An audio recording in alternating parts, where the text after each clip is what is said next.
Hello. 1, 2, 3, 1, 2, 3.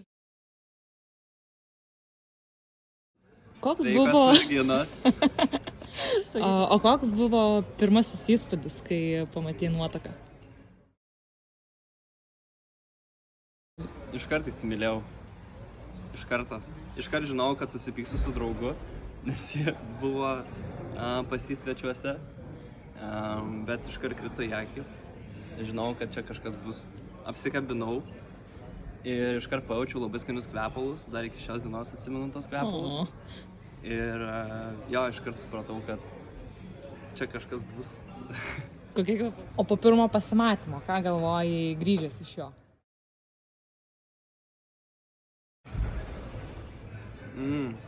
O dabar tai neatsiminsiu, ką galvojau. Bet atsimenu, kad galvojau, kad labai lengvai bendravosi mum. Ir kad jį fainiai atsveria tą dalyką, kad aš toks tylesnis esu. Ir kad jį užpildo fainiai tą tylą. Nes jis tokia plepesnė, tai tiesiog supratau, kad bus lengva mum bendrauti. Kad jos netrikdo, kad aš kartais tyliu daugiau, tai jį užpildo tą tylą ir tiesiog, jo, kad viens kitą visai fainai papildo. O kada supratai, kad Akvilė gali būti ta vienintelė? Turbūt nepasakysiu datos, bet labiau gal pasakysiu jausmą, kaip supratau, kad tiesiog vienu momentu supratau, kad aš ją galiu besąlygiškai pasitikėti ir ją didžiuojuosi ir supratau, kokia ir šiaip stipri kaip asmenybė ir kad su tokiu žmogum man nebaisu būtų tiesiog turėti bendrą ateitį. Tai kai šitą dalyką supratau, tai čia buvo prieš, nežinau, pasipiršę jau mes 2 metai, tai kokie prieš 4 gal metus šitą supratau. Suklikino, pradžioje vyriškai galvojo, tada į širdį atėjo ir tada supratau, kad jo, reikia pradėti ieškoti žiedo. Dėl ko visada sutarėt? Kad kai norim valgyti ir kažkur out, tai kad imsim kebabą. Niekada nesipyksim dėl kebabo klausimo. Jeigu aš pasiūlau, jis visą laiką sutinka, jeigu jis pasiūlo, aš visą laiką sutinku, tai yra tas dalykas, kad nesipykstam dėl to, kur junk foodą paimt. Man atrodo, visą laiką gerai susitariam. Kokia tema jūsų poroj kelia daugiausiai diskusijų? Tai turbūt dizaino gal dalykai arba skonio dalykai, nes aš turiu man atrodo, kad mano skonis geras ir kai, pavyzdžiui, būna labai juokinga, kokius rūbus aš renku Akvilį, jeigu kažkur reikia ruoštis, aš ten imu jai visokius minekus, visokius didelėm iškirtėm rūbus ir sakau, tau labai gerai tiks, o Akvilė pasiema ilgą suknelę ir ji nori būti labai elegantiška moteris. Tai labiausiai nesutarėm yra ties tuo, kai einam prekiantis Akvilį rūbų ir aš bandau padėti, ką aš jai bandau rinkti versus ko ji nori. Tai Akvilės meilės kalba yra tikrai maistas, jai labai patinka gaminti žmonėm, kurie jai rūpi, tai draugam, šeimai, man ir labai džiaugiasi, kada gauna dėl skanus maisto pagyrų, nes manau, tai labai paglosto. Ir šiaip bendrai, meilės kalba tai čia yra viena, kurią jį išreiškia, tai per maistą, o meilės kalba, kurią jį priima labai gerai, tai yra pagyros. Jeigu tiesiog bendrai kažką jį daro, tai ją pageria, tai jai labai giliai ir nueina į širdį, tai jeigu nori pamaloninti Akvilę, tai pagirk kažkurioje srityje, ką jį daro. O kokia yra tavo meilės kalba? Mano meilės kalba yra turbūt artumas ir lytėjimas, jo glaustimasis, už rankos paėmimas, apsikabinimas, ilgas buvimas kartu ir artimai. Man didžiausia turbūt ryšį sukuria su žmogum, tai Akvilė tą žino, aš ją pakankinu kartais, bet ja, mano turbūt tokia būtų meilės kalba. Kuris pasimatymas ar patirtis kartu ta buvo pati geriausia, įsimintiniausia? O, wow. Šiaip pirmas dalykas, kas šovė į galvą dabar, tai turbūt yra, kai grįžau iš Amerikos, dar buvo taip visą vasarą labiau draugavom nuotoliu, ten atsimenu žinutę parašiau, kad ir pasiūliau vos ne Akvilį draugaut. Ir tada grįžau iš Amerikos ir grįžau ir tada jos buvau nematęs kokius 3 mėnesius. Ir buvo iš pradžių labai keista, bet tada labai greit išvažiavom į kelionę į Barceloną kartu pabūt. Ir ta kelionė žiauriai patiko, nes iškart vėl meilė užklikino ir kartu labai smagiai pabuvom. Tai kažkaip dabar toks labai ryškus atsiminimas tiesiog buvo, nežinau kodėl, bet va ta kelionė Barcelonai tiek man, tiek jai gal buvo pirma kaip porai bendrai su bet kokiu žmogum. Tiesiog supratau, kaip smagu yra keliauti su žmogum, kurį myli. Nu ir pati kelionė buvo žiauriai smagi. Kas geresnis vairuotojas? Aš. Kas geriau mina? Dviratį? Taip. Aš. Kas geriau gamina? Akvilė. Kas pirmasis pasakė myliu? Aš turbūt. Kas yra tvarkingesnis? Šitas triki. Bet jeigu ta tikrąja to tvarkymo prasme, tai Akvilė. Aš aptvarkau paviršius, Akvilė sutvarko, kad tikrai būtų švaru. Kas labiau užsispyręs? Akvilė. Kas ilgiau ruošiasi? Akvilė. Kas dažniau užmiega per filmą? Akvilė. Kas pirmasis prabilo apie vestuvės?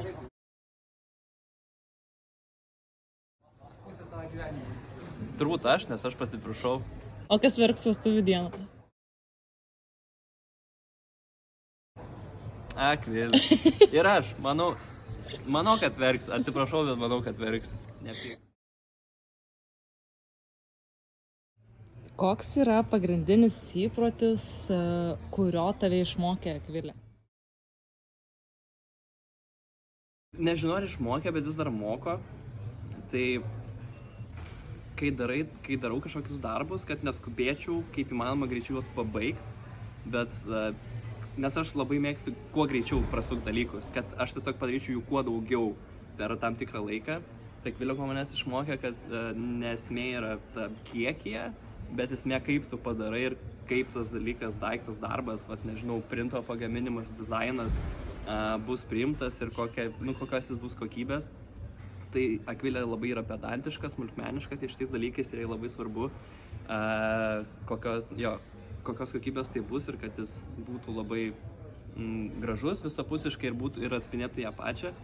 Tai aš iš jos daug šito mokausi ir negaliu pasakyti, kad dar išmokau, bet manau, kad po truputėlį vis einu link to, kad ties tokiu gyvenimo sulėtėjimu vis irgi daugiau skiriu dėmesio gal į kokybę darbų ir visko, ką darau, versus kad kiekybę.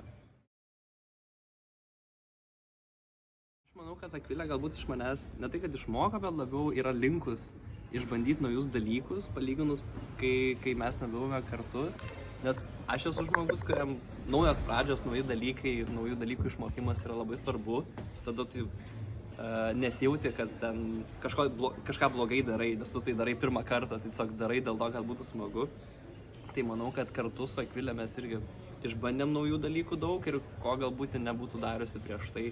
Tai ten pradedant nuo ekstremalių sportų, varimų į tam tikras vietas, tai aš manau, kad šitą atsinešiau aš į mūsų santykius ir manau, kad Akvilė dėl to yra labai patenkinta. Kas tave labiausiai žavi Akvilėje?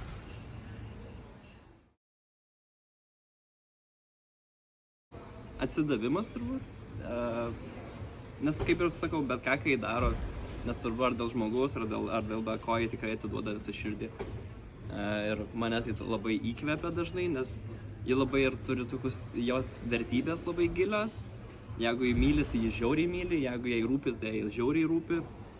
Labai yra žmogus, kuris visą laiką bus teisingas, ne tik, kad bandys būti teisi ir niekada nemeluos. Tai tiesiog jos toks tyrumas, kad tu ją kiaurai gali matyti ir visą laiką gali pasitikėti, mane labai žavi. O ką esi labiausiai dėkingas Akvilei? Už tai, kad jaučiuosi pilnavertiškai. Tiesiog, kad labai smagu tiesiog po darbo eiti namo žinau, kad einu tiesiog ne tai, kad namo, bet einu pas Akvilę, arba namie susitiksim, arba, nežinau, pakeliu iš ją pasimsiu einančią iš darbo. Tiesiog jau tada, tą momentę aš jaučiuosi, kad mano širdis pilna, mano diena pilna. Tai tiesiog, kad atnešė mano gyvenimą tą pilną vertiškumą. Apibūdink Akvilę 3 žodžiais. Tavo užpakalis. Bet Čia 2 žodžiai. Bet jeigu iš tikrųjų, tai užsispyrus, bet gera. 3. Užskaita. O kokia yra jūsų bendra svajonė?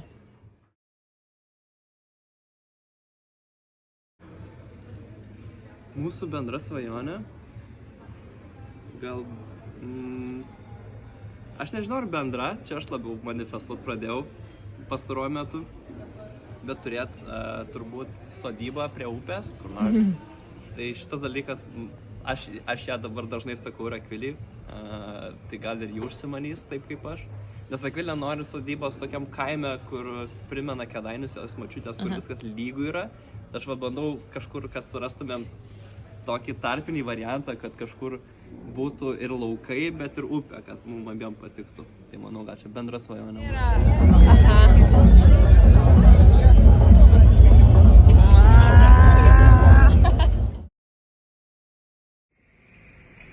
Hello. Turiu padaryti bonus video. Labai juokingai jaučiuosi kaip mano brolis, kuris dabar yra arba bando būti influenceriu. Visai gal ir nieko. Wow. Turiu atsakyti klausimą, kaip įsivaizduoju mus po 30 metų ir ko norėčiau palinkėti savo ir tavo Akvilę irgi po 30 metų. Su idėja turbūt pasižiūrėti šitą video po 30 metų, kad ir kaip cringe bebūtų ir kaip bus sunku ir skaudu žiūrėti į save, bet manau teks peržiūrėti, ar deliverinom, ar ne, ar tik viskas liko žodžiai ir pažadai. Bet reikia svajoti drąsiai, tai svajoju, kad kai po 30 metų mums šiam, mes atsipimpalavę, atsipalaidavę, gyvensim Palangoj, gulėsim nudistų pliaže, nuogi, visiškai, kaip Adomas ir Ieva, deginsim savo užpakalius, gersim kokteilius, valgysim skanų maistą, tiesiog nesirūpinsim nei darbais, nei finansais, nei kažkokiais kitais dalykais, tiesiog galėsim būti savimi ir mėgautis gerų orų ir gerais santykiais tarpusavį.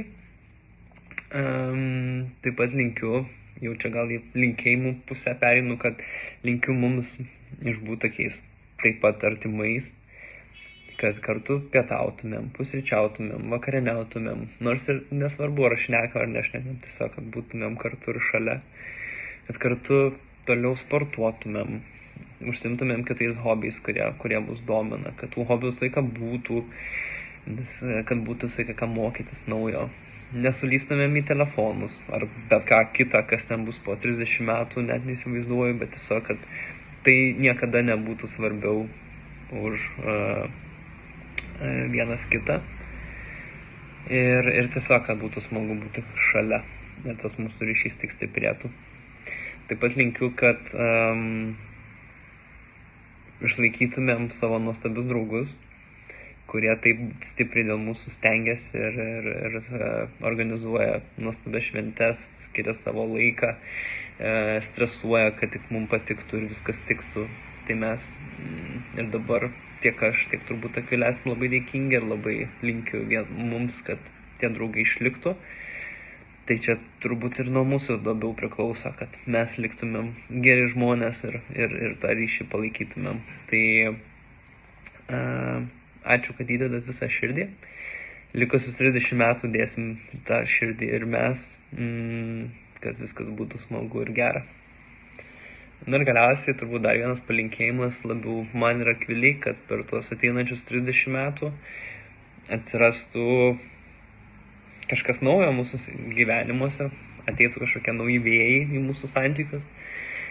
turbūt tam, kad tiesiog išmoktumėm, kad gyvenimas nėra tik tais apie mus du, bet gali būti ir apie kažką šiek tiek daugiau, kad išmoktumėm mylėti, rūpintis ne tik savimi, bet ir kitu arba kita. Tai vat, tikėkimės visi šį linkėjimą išsipildys ir po 30 metų pažiūrėt bus labai smagu, nes pavyks įgyvendinti ir tiek, ir dar daugiau. Tai vat. Dar kartą ačiū, buvo smagu įrašinėti, tikiuosi nebereikės to daryti daugiau niekada gyvenime ir gero likusio mero vakaro. Iki.